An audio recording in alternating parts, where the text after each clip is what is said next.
John Lynch was saying the other day that as far as Trey goes, him working with Jeff Christensen, commended him for it, and also said that he's just working with one guy before.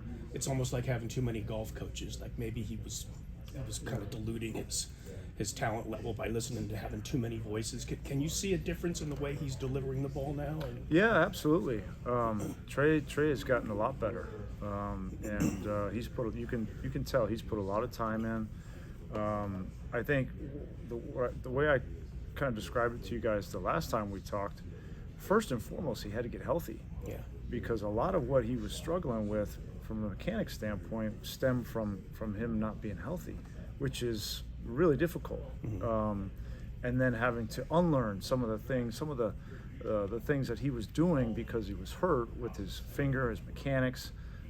He had to unlearn that, and that took time, and that takes a tremendous amount of reps and of understanding kind of how you throw the ball as a quarterback. Everybody's different, and so he's done that, and I'm really encouraged by what he's done and the strides that he's made. The ball's coming out really well, and so we'll see where it goes from here when we get into live reps in preseason. There's been a lot of noise outside the building oh no, you're fine. There's been a lot of noise outside the building, regarding the quarterback situation. Is it difficult at all? Do you have to manage that inside the room, or is that something that they kind of handle on their own? No, we don't have to manage that. I address it with them at the beginning of the season, but it wouldn't be any different anywhere else. You're the quarterback in the NFL, so there's always going to be that. I don't think that noise as you go through camp impacts quarterbacks at all. I really don't. It's a competitive room. Everybody wants to be out there playing. If they weren't like that, then they wouldn't be in that room. That being said, you have to be there, and we talk about being part of something bigger than yourself. And I'm very fortunate to have a room of guys, all four guys that understand that, have been a part of it now in different roles. They've all been the guy at one point. They've all been a supporting cast at one point. So they understand that, and they support each other, which is really cool to see. Is that unusual, actually? Because a lot of quarterback rooms, you may have like a journeyman backup, et cetera, but that you have four guys who've all been the guy at one point? Well, not in the NFL. They've all been the guy in college. So, no, I don't think it's an unusual situation. I just appreciate their support of each other, the way they show up and the way they work and the way they want to get better. And they genuinely are interested in supporting each other to all get better. That's pretty cool to be a part of. Are there enough reps to go around for 4? You think the way it's going? You'd always want to have more reps. Yeah. You would always want to have more. So I think it's a great challenge, the fact that we have a lot of guys that are getting better, and we want to get more reps, and so we'll do the best we can with that. How impressed are you with Brock that he was able to come back so quickly and be ready for the start of camp? Yeah, I didn't really know what to expect with Brock, to be honest with you. I kind of, me personally, I tempered my expectations as to when he might be back. Now I knew that he was going to do everything he possibly could to get back in time, but you never know. And so it was really just a nice, I wouldn't call it a surprise, but I was just genuinely happy to see him out there the first time he had the opportunity to be out there. The fact that he can't throw 3 days in a row, yet it would suggest he's not quite who he was before the injury. Is he close? Is he getting close to Brock? Who said he can't throw 3 days in a row? Maybe can't's the wrong word. The fact that he's being I think it is the wrong held word. back or paced or however It's you just want to being put it. smart. Smart. Yeah, I think that's a smart approach. As far as the reps question, is there a way to sort of augment it if you're not getting a lot of reps, whether it's the virtual stuff or staying after practice? I mean, are these guys doing extra things to sort of get a little bit more than they're getting in the actual practice? They all get every rep that we have. They might not get it physically, but they're getting it mentally, and that's all you can do. How far has Sam come since OTAs to now, in terms of his Yeah, knowledge of the system and the offense and how comfortable he looks? Sure. This system is a little bit different than the systems he's been in the past. There are some similarities, but there's a lot of differences. And my biggest hope for him was just that he would be able to digest the information and the verbiage and the nomenclature to a point where he could go out in camp and begin to feel comfortable and execute and play off of his instincts, and allow himself to see how good he could be in this offense and compete. And he's getting to that point, you know. I look back at Brock. Even Brock is in my eyes, he's only played 7 games. He started 7 games, and so there's so much more that all of these guys. Trey's been here the longest, but he hasn't been out on the field in live reps like we wanted to. So they're all learning. They all need every rep, both physically and mentally. And Sam is just getting better each and every day. We see the obvious, the ball's coming out cleaner with Trey, better spiral, probably more active than he's been in the past. Well, how do you kind of measure his development from your first year to now, both physically delivering the ball from point A to point B, but also what you see behind the scenes and just grasping and understanding the process? Yeah, like I was telling him earlier, you know, it goes back to him starting to get healthy. Now being healthy gives him a platform with which to find his natural rhythm, to find his natural motion, and to throw the ball like he did in college. And so I'm really happy that he's at that point where he's healthy enough to do that. And he's now put in work on top of that with his motion to give himself a chance to be more accurate. So he looks a lot better, there's no question. And I'm excited about that. And I'm excited about him getting into some of these preseason games and having the positive reinforcement that he can build confidence and continue to do that going forward. And just for all the 4 quarterbacks, the stuff that we can't see or don't know, like when you come in off the practice field, is the ball generally going where it should be? Is the where their eyes are in the right spot? How are you with the mental side of it? Yeah, we are growing. We are growing. We are nowhere near where we need to be. Now we're pretty hard in that room, and because we understand that the quarterback is making numerous decisions in split second, and those decisions have a direct impact on the outcome of games. Protecting the ball, getting the ball in the right position, understanding how you're protected, getting the ball in the hands of our playmakers, you know, taking advantage of opportunities. So how do we meld into the overall offense from a run game perspective? Like there's so many different aspects of that, and we're growing. We're 1 week into training camp, and I'm glad it's not a week. You know, it's we need more work. We need more reps. The guys need to continue to see looks. Brock hasn't done anything all off season, you know, and so you know, he's getting back up to speed. So there's just a lot of work that needs to be done. I'm happy with where they are, not to be confused with content. With him in particular, because he hasn't had that work in the off season, is it more a physical thing or a mental thing to get back in the swing? Both. You mentioned Brock having just 7 games of experience, but I think it was 7 games that, at least from the outside, nobody ever expected to see.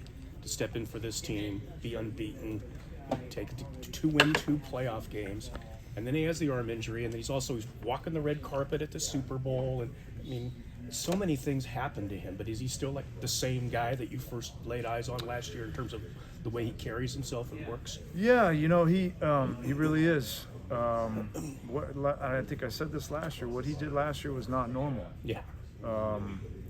And I think it's not normal because he was a rookie, and because it was such a high-profile position on a team that was winning 12 games in a row, with a lot of really talented players on the team. And maybe the most impressive thing to me was a guy like that, who's a young guy, 22 years old, rookie, last pick of the draft, that wasn't fazed by the bright lights, wasn't fazed by the other stars in the huddle when you walk in there as a rookie. It was not perfect by any stretch. And when we went back and looked at it, there's and identifying all the areas that Brock could improve off of what he did last year, you start to get excited about that. Yeah, we won 12 games in a row. We get to the NFC Championship game, and there's still so much room for improvement from our position. And that's what I think was our kind of rallying cry throughout the offseason, and now here we are. We finally get to get out there on the field and begin to work tangibly on some of those things. So I'm excited about that. Trey and Brock had that established relationship from working together last year. How has the dynamic changed, adding Sam and Brandon, especially Sam? I think that like I was saying a little bit earlier, I love our room. Our guys are supportive of each other and are genuinely happy for each other's success. They all are competitive and they want to be out there on the field and they want to play and they want to contribute, but they also understand that they're part of something bigger than themselves, and that's really cool to be around. What do you like about Brandon? How has he impressed you in a short time this offseason? Well, Brandon's been in the league long enough to understand how it works, and he's very smart. Picked up the offense really well. There was some similarities from what he did in Cincinnati in our system, so he was able to pick the system up quickly, and he's very instinctive. He understands and can read coverages and can anticipate throws. He's a very accurate quarterback, which has always been something that's very important in this offense. And so he's impressed us, and he's getting a little bit more opportunity and reps and practice, so we can see, whether he takes advantage of those opportunities, and look forward to seeing him play in the preseason also. This is kind of random, but how many passes does a typical quarterback throw in a day during training camp, from warm-ups, the whole thing? Yeah, it's about 100. 100. Okay. Yeah. Is arm for Brock, since he's just starting, is arm fatigue an issue now? Is endurance something that he's building up? No, it hasn't been an issue. I was anticipating that it would be an issue, but from what he communicates to me, it hasn't been. Okay, thank you. Yeah. I'm sure you already addressed this before I got over here, but you're probably used to answering a lot of Brock questions. So how have you seen him, evolve since last year? And I know he had that injury, which obviously changed the way he was able to progress, but has he kind of surpassed your expectations when it comes to what he's been able to do, given that surgery and the injury? How he's changed, I really don't know yet, because he's only practiced 4 times. So really, he's just getting his body back into playing football, throwing the ball, reading defenses, going through all the mental reps. So it's really early. Like, we just got out of the starting gate. So I really don't have an evaluation on any of these guys at this point, because I'm trying to see what they can and can't do, where they can grow. And so it's just very early. But I'm encouraged by Brock's health, most importantly, that he's able to go out and throw 100 balls in a practice and be able to come back the next day and not be sore. That's really encouraging. I've been through seasons and training camps where that's not the case, and it's really frustrating to go 1 and then have a setback and miss 2, and it's hard to get any kind of rhythm. So that's been the most encouraging thing with Brock. At what point in the timeline do you typically start to be able to make an evaluation? Is it camp? You get through a couple of preseason games, and then you're able to see, okay, well, what we did in practice and our individual drills and the installs that we did from a mental standpoint, now you translate and you take it to a game where you don't know what play calls are coming in. There's not a script, and you just have to go play, and you have a chance to show what kind of leader you're going to be, how your personality will be infectious with the team or not. We saw some of that with Brock last year in the preseason when he came in the second halves and fourth quarters. And so that's, I think, after a couple of those games, you start to get a better sense as to where these guys are. Because Brock is on a pitch count and is getting eased into training camp, is there a point in your mind that you see the rest being completely kicked off of him, or he's back to full form? No, I don't have an expectation for that. I think we're just working every day to get a little bit better, and I think that he's taken that mindset as well, and that's really all you can expect. What does success look like in your head for him just coming out of training camp, maybe prior to that first preseason game for Brock? I don't know how to answer that question. I don't. Or I guess what benchmarks you'd like to see him hit? Yeah, I don't have a benchmark. Like our first meeting as a group, we talked about winning a world championship. Like, that's my benchmark. And I think if you ask anybody on this team, that's our mindset. We want to win a world championship. And so there's a lot of work that needs to be done to get that accomplishment. And so I don't have, after week 1 or after week 2 or first or second preseason game, we got to get better every day. And if we have that mindset, like, it doesn't matter, because then if you hit a benchmark, then it's, do you relax? No, we just keep going and keep getting better. And I like that our guys have that mindset. You mentioned that you're being smart with Brock now, 2 days on, 2 days off. Is the plan for that to end before the season and to be full go? Oh, yeah, yes. yeah. Yeah. No, we get back into a regular week. And last question, what's your relationship like with Brock? I mean, you must be so proud of the work you two have been able to accomplish in the last 12 months. Well, I've got a lot of respect for Brock, and you know, for how he handles himself, how he came into the league, what he's had to overcome, and that's not easy to do. And so, and then when he had his opportunity, make the most of that opportunity. And you see so many guys that get opportunities and they let them slip. And now Brock has another opportunity. It's a different opportunity than he had last year, and he has to understand that. And he has to understand how fast this league moves, how fast it works, how fleeting opportunities can be, for a number of reasons. And so you got to have that urgency, that sense of urgency to get better every day and take advantage of those opportunities. And I think he's the type of mindset, the kind of kid and discipline and leader that will make the most of it. Thank you. Yeah. Hey, how are you?